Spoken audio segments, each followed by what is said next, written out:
In the olden days, in the 80s, before many of you were born, our database was a box. Yeah? Does it ring bells? Box of candidates. I had 100 candidates. I placed 5 to 10 candidates every month, permanent.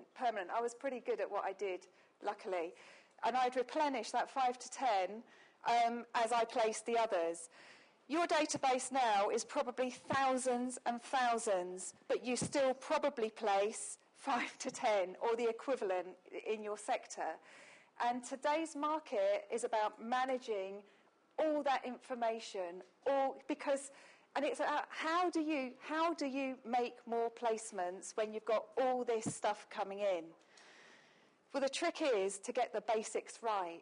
And the old-fashioned stuff that was working in the 80s applied in this market today gets all of those objectives done. And I've seen it where I've gone into organisations and I've looked at what they're doing and looked at how efficient and effective they are. And by putting in place some of this stuff, getting the relationship on track from the first time you start to work with a candidate, and even those that you reject as applicants that aren't right for you, will get people saying you're brilliant. It's right at the candidate interview that it's really important to start this. But we're going to do a bit of background stuff first. So, Maslow. Familiar with Maslow, I take it? Hierarchy of need. Some are, some aren't. Emma's going to tell you all about it because she works this all the time. So, Emma, over to you. I do. So, I mean, is Maslow something you've all heard of, at least in principle? No? Okay, so essentially it's a psychological tool. It dates from the 1940s. Hungarian guy came up with it, first published his paper in 1943.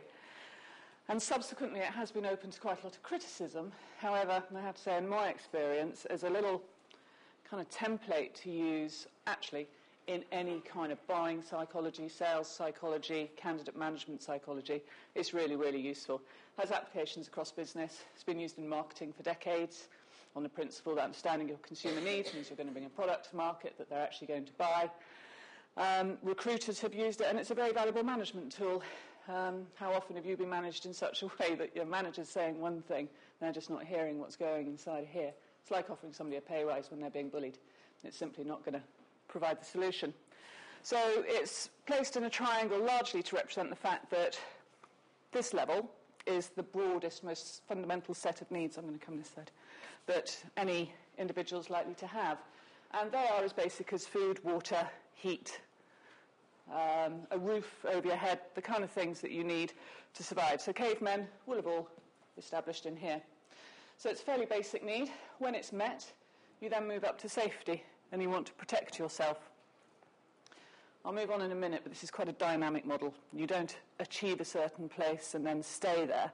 It's something that any set of life circumstances can come and throw you anywhere up or down the pyramid, actually.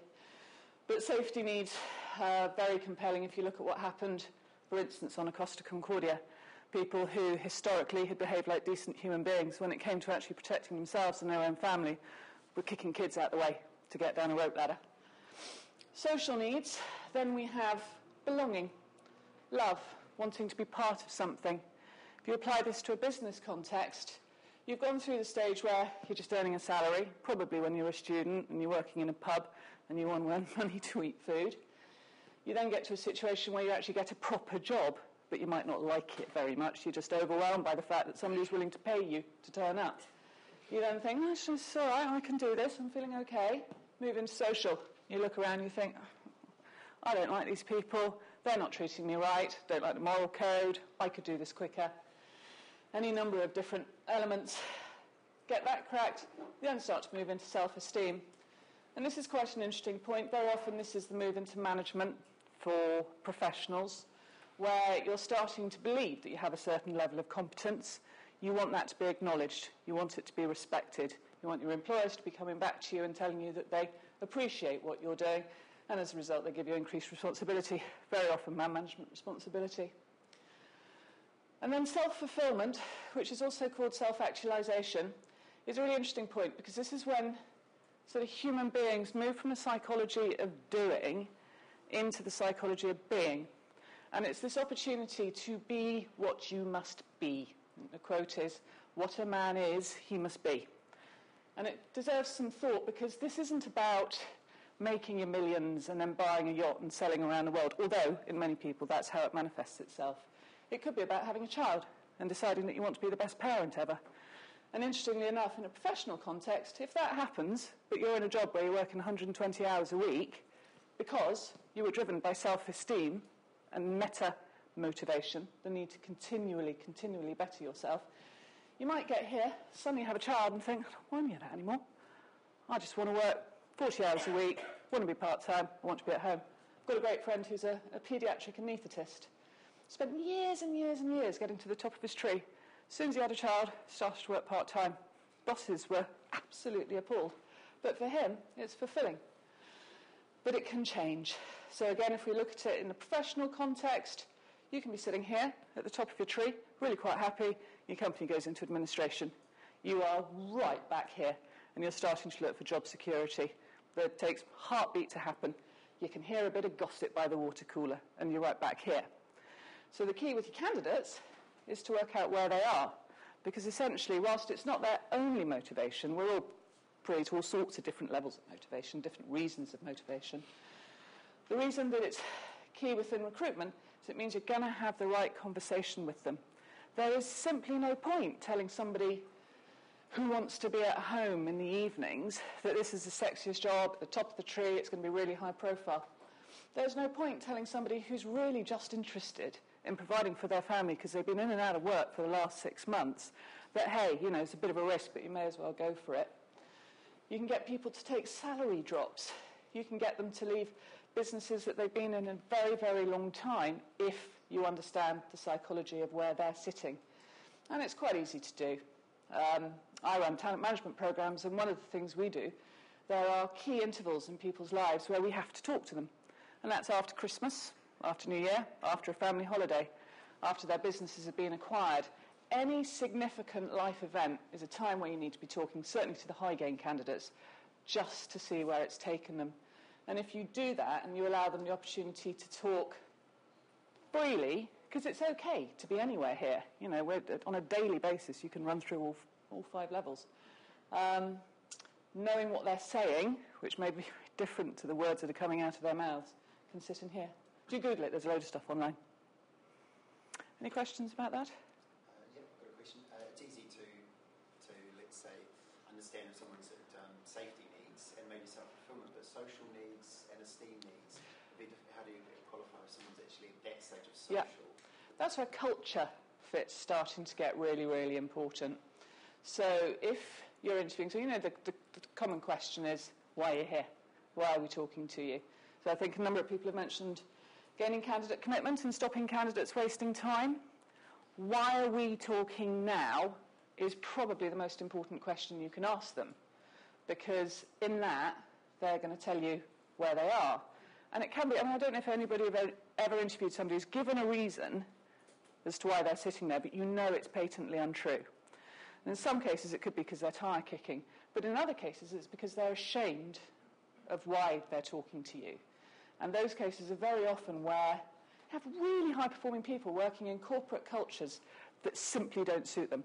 And I've represented Sky, and if you take Sky as an example, it's a really quite an aggressive, it's that Murdoch working for the Dark Prince piece. There will be people who join that business and come shooting out 3 months later. Might be the job of their dreams, but the culture's killing them. I think it's interesting on the social needs. Sorry to interrupt. No, it's fine. That, I find that candidates, they won't say if it's a social aspect as to why they're leaving, that they're not getting on with someone. So it's possibly the one of the harder ones to identify, because they're not going to say. They're not going to say. Or I'm not getting on with someone. 2 questions I like. Describe your ideal company culture. So if you ask somebody, what culture would you thrive in? So just use 5 words, because otherwise I've gone forever. 5 words, best describes your own company culture. They're going to describe themselves. It's what they do. It's pop psychology, but by and large, they're going to say, you know, dynamic, collegiate, any number of things.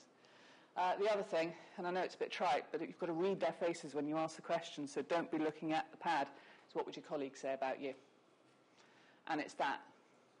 It's the beat. And I know it's harder. If you're doing it on the phone, face-to-face does teach you an awful lot. You experience that. You can know pretty much on sight where somebody's head is. But breaking that down to the whys or wherefores. I once interviewed a guy who was coming out of one of the large financial services firms. He was very, very senior and got a bit competitive at one point because I wasn't believing what he told me. Very long story short, he was being bullied by the board and really quite badly bullied. At the point that I suggested that that might be the reason that he was leaving, he started to cry in open plan in the IOD. Okay. Sorry about that. Yeah. And on that one, I might move on. The bottom line is, I think you'd agree, different things motivate different people at different times.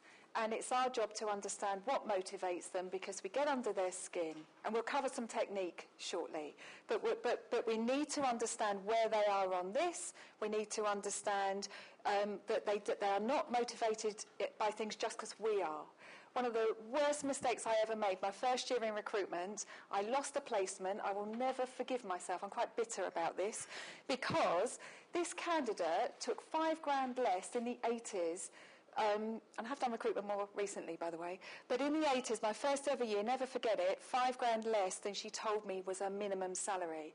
And the reason why, that was a lot of money in those days, equivalent to a lot more than it is now. And it's because the company she went to, and I had this job on, had fantastic benefits. The benefit, they'd come down from London, they had amazing benefits. I didn't rate benefits. I was interested in the money and the holidays because I was in my 20s at the time. Now I'm interested in benefits, but she was. I didn't get that. Some other agency, and good luck to them because they deserved it, understood what motivated her. And they said to her, here's a role, it's less than your minimum, will you go for it? Yes, and she loved the job. And I felt really bad that I'd let her down, but more so that I lost that fee. So you know, you just need to understand what motivates people, to start getting under their skin. And the best consultants do that, and they can do it really quickly, start to do it in an interview. Yeah? So, bit of emotional intelligence next. I'm not going to go through the whole stuff. You know, creative tension and active choice and all of this. REC put it under the cares analogy. I want to talk about building empathetic relationships. And this is where people have a need to understand and a need and a desire to understand others. Whether you agree with them or not, it's about understanding them. And the way that you get this in an interview is to create empathy and trust in these three really easy ways. Non-judgmental listening. What does that mean? Anybody? Okay, my friend. Sorry, go. I was wondering, but I suppose active listening without sort of being critical back and accepting what they say. Yeah, so listening before jumping in. So not doing what Jonathan Ross does. You know, jumping in before the answers come. Facilitative questioning, so asking open, simple, basic, open questions. You know, and listening and probing. And then reflecting back, so what you're saying is this. And it seems to me that it's making you feel like this. Is that right? I mean, how does that feel when you're on the receiving end of that kind of interview yourself or even conversation? Anybody? It's more relaxing. Anything else? It feels like they're listening to you as well. They're understanding exactly what you want. That's right. It feels like they're listening to you and they may be understanding you. They get you. Even if they don't agree, yeah? So this is what the top billers, the consultative recruiters are doing at the moment, and they're doing it in a really simplistic way. On average, how long are your candidate interviews? 30 minutes? 15 minutes? Who said 15? 15, 1-5 minutes. We have to do it within 15 minutes. I understand. Ideally do it in 15 minutes on the phone. Understand. Face to face, so we've got to do it quickly. Okay, you might need to go a bit longer, just after, maybe. Anyone less than 15 minutes? Few. Anyone more than 45 minutes? An hour. Good. Okay, and about the same. More actually, if you get into a real conversation, it depends on the level of the role. Yes. Now, in different sectors, sometimes you don't have time to spend more than 15 minutes because it's maybe low value, high volume type business. It may be kind of, if you spend an hour and a half with a construction worker, they'll think you're mad, for example.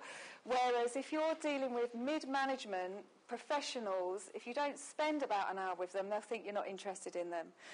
Now, make no apology that this was on the Managing Client Relationships workshop we did a few weeks ago, because actually managing any relationship the stages are the same. So you start off with somebody new, they're just an applicant. You haven't even registered them yet, they're not even a candidate yet, and you are just another agency. Just like, Emma, what do most people think of agencies? They're all shysters. But we're not. Everybody in this room is professional. No one here would want to go to work to provide a bad service, would you? You wouldn't knowingly let someone think badly of you. So even if you manage the applicant who you can't help in the right way, and we'll talk about how shortly, that will be different. I've done some work with some outsourcing stuff for the DWP, and these people that were looking for work and couldn't find jobs, not the long-term unemployed, but great, I'd call them walking placements, people that would have come into my consultancy and I'd thought, wow, I can place you, I can make money from you, couldn't get work in this market. 12 weeks later, 70% had jobs because I taught them how to be their own recruitment consultants. They were so fed up with agencies because they never got a call back. Even if they registered, they still had to keep an eye out on jobs. They weren't called. There's been an hour or so registering and still they had to be proactive for the agent. Now, I'm not saying that happens with you guys, but even if you did something slightly better, the perception is you are better than the rest, and they will go tell people. So even if they're an applicant, you could be seen as a consultant next. So they're then a candidate, you're a consultancy. Then people will go out and start saying good things about you. You're supporting each other. You like them, they like you. And it could get to the stage where they think so much of you, they can't help but just shout about you wherever they go. I've met this amazing recruiter. He or she is amazing. You really ought to go there. And then true partnership is where they will help you develop your business. You could say to them, look, will you help me? Will you write me a referral? Will you do this? Will you do that? That can take years, but you can actually get to the supporter stage by the end of a first historic candidate interview. The general candidate interview, you can get to that stage. By the second time you call them after that or talk to them, you can get to that stage. It can happen really quickly. And where I've gone into organisations and their CV sent to interview ratio for permanent work is something ridiculous, like 20 CVs for one interview. Once we've started working on how they interview candidates from the first time they meet them, it's down to 1 in 1, 1 in 2, 1 in 3. Because they understand the candidate as well as all the stuff we do with the jobs and the clients. Yeah? So you want to be more effective in what you do, not working harder, I take it. Is that a yes? Because we work really hard in recruitment, don't we?